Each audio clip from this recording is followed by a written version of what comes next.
දේශානි නිහාරා සහ ඉසුරු ලොකු හෙට්ටිආරච්චි තමයි දැන් මාසෙකට විතර කලින් Facebook එකේ හැම තැනම ඉඳියේ. මොකද ඒ දෙන්න විවාහ වෙලා පදිංචියට යන නිවස තෝරගෙන තමයි ඉඳියේ. ඉතින් ඔන්න අතරතුරේදී තමයි තරින්දිගේ චුලක්ෂිගේ පටලැවිල්ලක් හින්දා මෙන්න මේ දෙන්න අතරේ ප්‍රශ්නයක් ඇති වෙලා මේ ලව් එකට කෙල වෙලාම ගියේ. ඉතින් ඊට පස්සේ තමයි ඉසුරු ලොකු හෙට්ටිආරච්චි දේශානිගේ මූණටත් ගහලා නාහෙත්තු ආඩ වෙන්න ගහලා මෙන්න මේ ලව් එක නවත්තලා දැම්මේ. ඉතින් දැන් නම් දේශානි නිහාරා තනිකඩයි. ඒත් ඉසුරු නම් එහෙම නැහැ.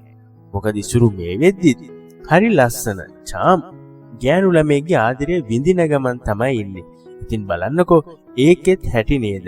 අනේ මන්දා මේ ගෑල් ළමයින්ට නම් ඉසුරු ගැන ඇති වෙන්නේ මොන වගේ ආදරයක්ද කියලා.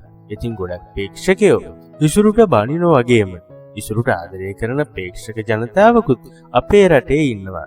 ඉතින් මේ මොන වුණත් ඉසුරු ලොකු හෙට්ටිආරච්චි කියන කලාකරුවට වගේම දේශානි නිහාරා කියන රංගන ශිල්පිනියටත් අපි හදවතින්ම සුබ පැතුම් එකතු කරමු.